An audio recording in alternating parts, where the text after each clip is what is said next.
تاسو په الله یقین وکړئ دا د تصوف سلسلې چې دي دا یو بدعت دی نقشبندي دی او چشتي دی او شاذلي دی حضروي دی دا ټول بدعت دي د دې دور نیکان عالمانو په ټیم نشته نو بدعت باندې تیر ورځ مې د یو جاهل چې هغه مخکې شاعتیو او په روزو غوندې خبرې کوي رباني ځان ته وایي حضرت علی رباني دی که څه دی دا هغه دغه یو بیان مې اورېدو ښه تصوف دا بیعت دا نشتا بیعت صرف په اسلام راغلی صحابو د نبی علیہ السلام سره کړي اسلام ناخوا بیعت میعت دا نشتا وی دا بدعت دی چولت بدعت ورته ویلې دی لکه ته خو القول الجمیل ګوره کنه د وهابیانو په سند کې خو شاه ولی الله صاحب راضي کنه شاه ولی الله صاحب په القول الجمیل کې لیکلي چې د بیعت مختلف اقسام دي بل ته خو زمون کې حدیث نیم کنه روز باندې خبره کې یو روز مازیګر ته خېجه بل ماسپخین تراکاږي او لګي پوش او وای چې یاره د منکر حدیث داس او منکر حدیث داس جاهل تا احادیث هم نه دی ویلي اسلام باندې نه جریر ابن عبد الله بجلی لا سن داسینس بایعت بهاتین رسول الله علی النصح لكل مسلم اسلام بیعت نه کړي مسلم شریف روایت ده پدې لاسونه مې د رسول الله صلی الله علیه وسلم د هر مؤمن په خیر خواهی بیعت کړي دي کشف الغمی لیکلي د نبی له سلام سره یو بیبي د په محبت بیعت کړي په هجرت بیعتونه شوي اسلام نه بعد په هجرت په نیک عمل بیعتونه شوي خو مزدا صرف د وهابیانو د خوشالولو لپاره را لګېدل په خپل هغه مشترک نکاح باندې دي مولا پنځپیر باندې وی هغه فلانی کتاب کې لیکلي چې زه طریقه نقشبندي کې د حسین احمد فلانی چې کم دی مرید ما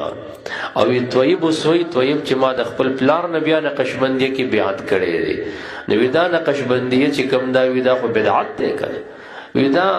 وګوره وی چې هغه ځان ته د توحید والا وی یقین دی بدعات او اخلاص نه دي وی دیم ځان ته نقشبندیان وی بیا دومره جاهل نه وی صحابه کرام چې کم دی وی دا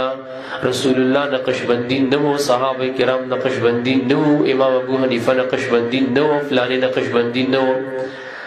رسول الله مبارک و داغه صحابه کرام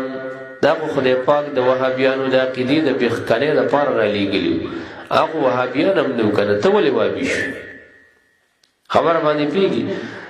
کم صحابي ځان ته وهابي او سلفي ویلې دي کم تابعي ځان ته وهابي او سلفي ویلې دي داسې شودګان دي نو صرف د عوامو د ګمراه کولو دپاره روزه ښکته او روزه بره او ایکټینګ کول لګیا اوسه نو ته علماو سره بسې کوې نو دا په جهالو مونږ وړېدلي یو حدیث د احسان سره بسې کې حدیث د جبریل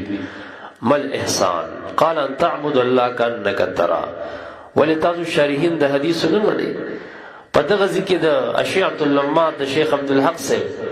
اصوی چې احسان نه مراد څه دی تصوف علی قاری نه مني مرقات کې وی تصوف ته نه مراد دی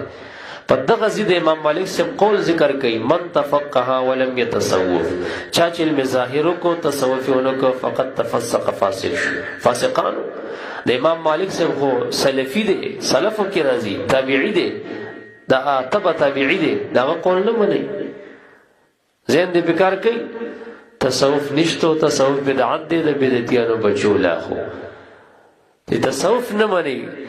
یو شریعت دی اقوال د رسول الله صلی الله علیه وسلم یو طریقت دی افعال د رسول الله مبارک پوښولي دا دواړه چې جمع کینو حق ته ورسیږي دا طولانی موضوع د خټې موږ سره نشته سبا زموږ د ترجمه ختم شریف دی ان شاء الله او سلورمه سپاری دا په دوه ورځو کې صبر جمیل سے ویل غواړي نو کدا اوس موږ د اپریشن شروع کو بیا خو باندې کیږي کنه بس دالګ اپریشن مرته کافی دی ځا کجوان دیو د اپریشن سم زمون کار دی بات کې به ورته